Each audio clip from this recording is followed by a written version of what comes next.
Sunamganj medical কলেজে শিক্ষার্থীদের পর্যাপ্ত ওয়ার্ড সুবিধা না দেওয়ার প্রতিবাদ এবং দ্রুত সময়ের মধ্যে হাসপাতাল চালুর দাবিতে টানা অনির্দিষ্টকালের ক্লাস বর্জনের পাশাপাশি দ্বিতীয় দিনের মতো সড়ক অবরোধ করেছে শিক্ষার্থীরা।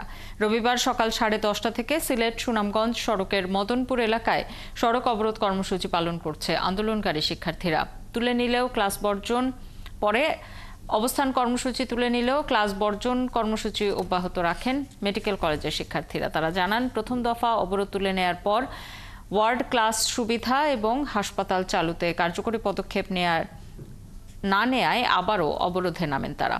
দাবি পূরণ না হওয়া পর্যন্ত অবরোধ চালিয়ে যাওয়ার হুঁশিয়ারি দিয়েছেন শিক্ষার্থীরা। এর আগে 15 এপ্রিল অনির্দিষ্টকালের জন্য ক্লাস বর্জন করে মানববন্ধন ও পরের দিন সড়ক অবরোধ করেন শিক্ষার্থীরা। সড়ক অবরোধের 3.5 ঘণ্টা পর প্রশাসনের হস্তক্ষেপে অবরোধ তুলে নেওয়া হয়।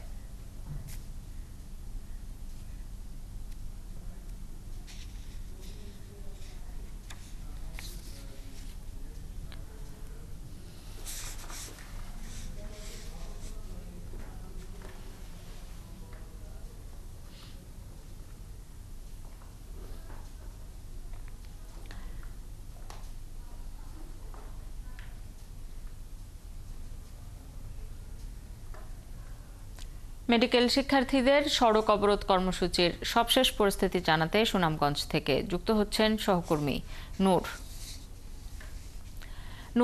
সুনামগঞ্জ মেডিকেল কলেজের শিক্ষার্থীরা এখন কোথায় অবস্থান করছেন এবং তাদের পরের কর্মসূচি কি, আর মেডিকেল কলেজ কর্তৃপক্ষ কিছু বলেছেন কিনা এ ব্যাপারে সেটিও জানাবেন।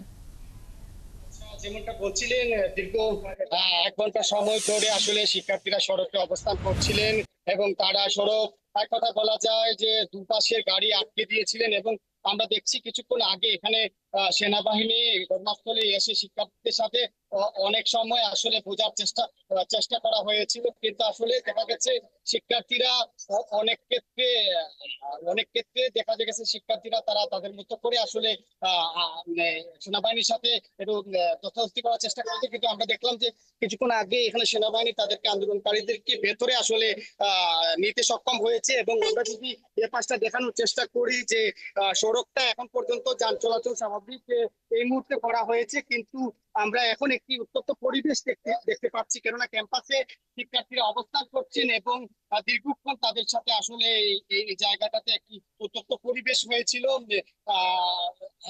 এই জায়গাতে কলেজ প্রশাসনেরও লোকজন আসার পরেই মূলত এই শিক্ষার্থীদের মধ্যে একটি তথাকথিত পরিবেশ তৈরি হয়েছিল। তো এই পর্যন্ত আসলে যে পরিবেশের অবস্থা বলা যায় যে স্বাভাবিক রয়েছে এবং আরো কিছুক্ষণ পরে হয়তো বোঝা যাবে শিক্ষার্থীরা আর কোনো কর্মসূচিতে যাচ্ছেন কিনা। এই ছিল সুনামগঞ্জের খবর রাখতে থাকুন, প্রয়োজনে ফিরবো আবারও আপনার কাছে। আমাদের সাথে যুক্ত হয়েছিলেন সহকর্মী শহীদ নূর আহমেদ।